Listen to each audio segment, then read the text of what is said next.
Photo काय दादा photo mummy photo Hindu photo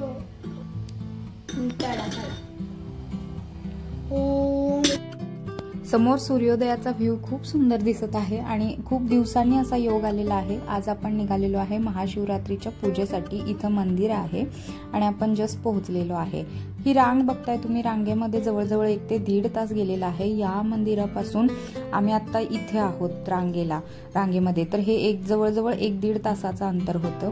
पूजेचं सामान घरातूनच आणलेलं होतं, फक्त बेल या आजींकडून घेतलेलं आहे। खूप सारे स्टॉल्स लागलेले होते। महाशिवरात्री निमित्त इथे यात्रा होती आणि इंद्रनीलचं लक्ष कसं गेलेलं आहे बघा खेळण्यांच्या स्टॉलकडे। त्याचं पूर्ण लक्ष त्या खेळण्यांवरतीच होतं आणि यावेळी त्यानं दमवलेलं नाहीये। फक्त लाईन मधून अधूनमधून तो सारखा त्या खेळण्यांच्या स्टॉलकडे पळत होता आणि दादा त्याला घेऊन येत होता। असं त्यांचं पूर्ण लाईनभर सुरू होतं। खरं तर महाशिवरात्रीच्या पूजेचं फक्त निमित्त होतं। या मुलांना घेऊन यात्रेत यायला खरंच खूप मजा आली। फायनली 1-1.5 तासानंतर आम्ही मंदिरात पोहोचलेलो आहे।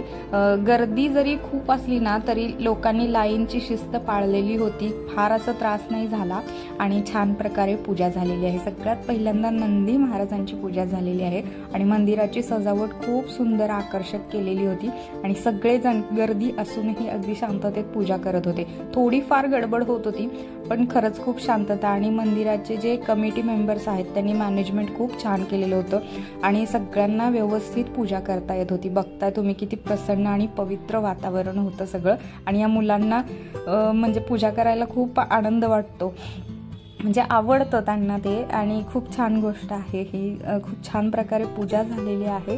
शिवलिंगाचं दर्शन, ओम नमः शिवाय।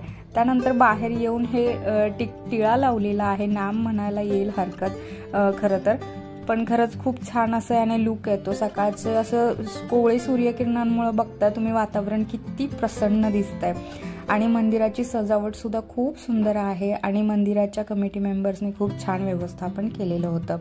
मंदिराचं दर्शन आणि पूजा झाली तसे आम्ही शॉपिंग स्टॉल्सकडे वळलो। एका साईडला इकडे सगळे स्टॉल्स लागलेले होते आणि खूप सुंदर सुंदर साहित्य आलेलं होतं। उन्हाळा सुरू होतोय त्यामुळे मुलांना पहिल्यांदा गॉगल्स घेतलेले आहे, गरजेच्या वस्तूच घेतल्या आणि ही फुलं खूप अट्रॅक्टिव्ह होती, मला तर खूप आवडलेलं होतं आणि खेळणी खरंच खूप सुंदर सुंदर आलेली होती। थोडीफार घेऊन आम्ही घरी आलेलो आहे आणि घरची पूजा मात्र इंद्रनीलने केलेली होती कारण त्याला हे पूजा करायला खूप आवडलेलं होतं।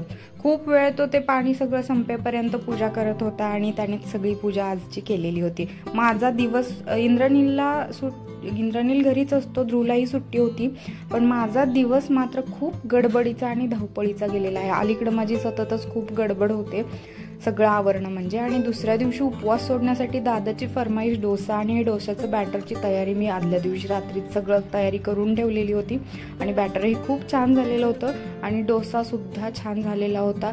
खूप जाळीदार, स्पॉन्जी आणि टेस्टी झालेला होता। आमच्यासाठी मी नंतर चपाती सुद्धा बनवलेली होती, पण व्हिडिओ शूट करायला मी खूप प्रयत्न करते, खूप तयारीही केलेली होती की खूप छान असा पूजेचा ब्लॉग बनवेन वगैरे, पण असं काहीच झालेलं नाहीये। प्रत्यक्षात माझी खरंच खूप या 2 मुलांसोबत गडबड होते आणि इंद्रनीलला प्रत्येक कामात माझ्या सोबत असायचं असतं। तो 1 सेकंद सुद्धा बाजूला जात नाही।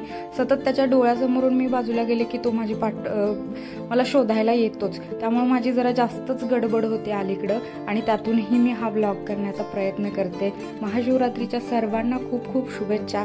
आय होप की तुमची सुद्धा पूजा छान झाली असेल।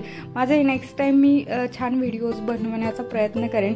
हा सुद्धा खूप छान आणि जेवण सुद्धा खूप टेस्टी झालेलं होतं। तुम्ही उपवास सोडायला काय बनवलं होतं तेही कमेंटमध्ये नक्की सांगा आणि हा माझा गडबडीतला व्हिडिओ कसा वाटला तेही नक्की सांगा। धन्यवाद।